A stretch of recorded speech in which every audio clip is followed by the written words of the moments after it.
Mahirap na umasa tayo sa utang dahil sabi nga dito, debt is spending your future income today. Kasi nagtatrabaho tayo sa ngayon para sa present needs natin.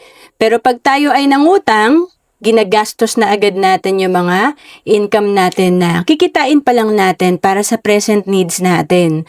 Paano na yung future needs natin, lalo na pag nawalan tayo ng trabaho? Kaya importante ay nakakapag-ipon tayo. Dahil kapag sinabi nating saving, ito yung para sa future needs natin. Kapag portion ng ating present income nakakapagtabi tayo, meron tayong sobra na malalagay natin sa investment na pwedeng mag-produce ng additional income sa atin in the future. And dito, importante na meron tayong savings at nai-invest natin ang ating ipon para mas lumago ang ating pera at makabuild tayo ng asset.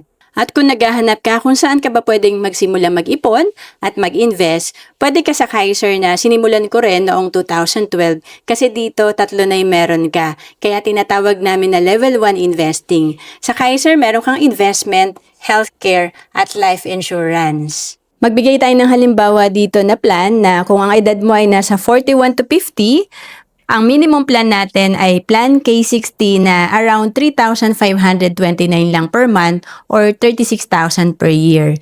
And sa total investment mo sa 7 taon na 247,050, pag ito ay nag-mature after 20 years, meron kang projected fund na almost 700,000.